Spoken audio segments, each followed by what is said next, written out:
بسم اللہ الرحمن الرحیم۔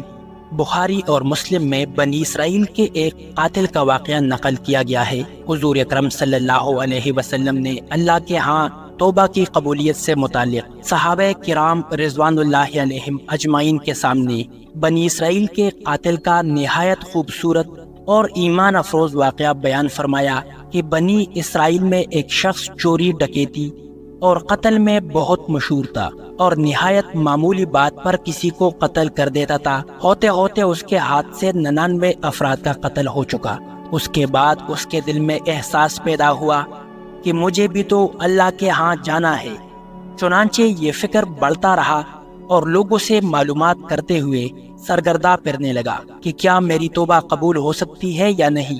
کسی عالم شخص سے ملاقات کی فکر ہوئی کہ معلوم کیا جائے کہ ایسے شخص کی توبہ قبول ہو سکتی ہے یا نہیں۔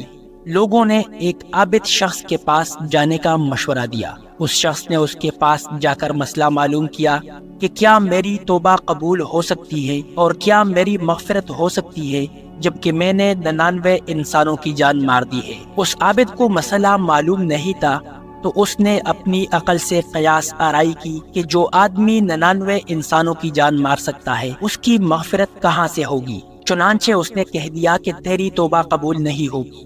تو اس شخص نے غصے اور جلال میں آ کر اس کو بھی قتل کر کے 100 پورے کر دیے کہ جب میری توبہ قبول نہیں ہوتی ہے تو لاؤ تجھے بھی ختم کر کے 100 پورے کر دیتا ہوں۔ چنانچہ اس نے 100 پورے کر دیے، مگر اس کے دل میں تردد باقی رہا کہ میری مغفرت کی کوئی شکل ضرور ہوگی۔ اس لیے اس نے لوگوں سے پھر معلومات کا سلسلہ جاری کر دیا کہ روئے زمین میں سب سے بڑا عالم کون ہے، اس سے جا کر معلوم کروں گا، وہی صحیح مسئلہ بتا سکتا ہے۔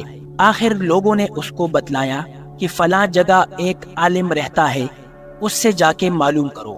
چنانچہ اس نے اس عالم صاحب کے پاس جا کر اپنی زندگی کی کارگزاری سنائی اور 100 آدمیوں کو کس طرح سے قتل کیا ہے سارا کارنامہ سنا کر معلوم کیا کہ اب بتلائے کہ میری توبہ قبول ہو سکتی ہے یا نہیں۔ کیا اللہ کے یہاں مجھ جیسے گناہگاروں کے لیے بھی مغفرت کا کوئی خانہ ہے؟ تو اس عالم صاحب کو چونکہ علم تھا تو اس نے بتلایا کہ تیرے گناہ معاف کرنے میں اللہ کے یہاں کیا رکاوٹ ہے۔ اللہ کی رحمت کا سمندر تو جیسے گنہگاروں کے گناہوں سے بہت بڑا اور بہت وسیع ہے۔ چنانچہ اس عالم صاحب نے مشورہ دیا کہ تم فلاں جگہ سفر کر کے جاؤ، وہاں کچھ اللہ کے بندے رہتے ہیں، ان کا مشغلہ صرف اللہ کی عبادت ہے، ان کے ساتھ مل کر اللہ کی عبادت کرو اور نادم ہو کر اپنے گناہوں کی معافی مانگو، انشاءاللہ تمہاری مغفرت ہو جائے گی۔ جب اس شخص نے آدھا راستہ طے کر لیا تو ملک الموت آ گئے اور اس کی موت ہو گئی۔ اب اس کی روح لے جانے کا مسئلہ کڑا ہوا۔ آسمانوں سے رحمت کے فرشتے بھی آئے اور عذاب کے فرشتے بھی۔ رحمت کے فرشتے کہنے لگے کہ اس کی روح لے جانے کا حق ہم کو ہے، اس لیے کہ یہ سچے دل سے تائب ہو کر عبادت کے لیے جا رہا ہے۔ اور عذاب کے فرشتے کہنے لگے کہ اس کی روح لے جانے کا حق ہم کو ہے، اس لیے کہ اس شخص نے کبھی کوئی نیک کام نہیں کیا ہے، پوری زندگی معصیت میں گوا دی ہے۔ اسی دوران آسمانوں سے ایک آدمی کی شکل میں ایک فرشتہ آیا۔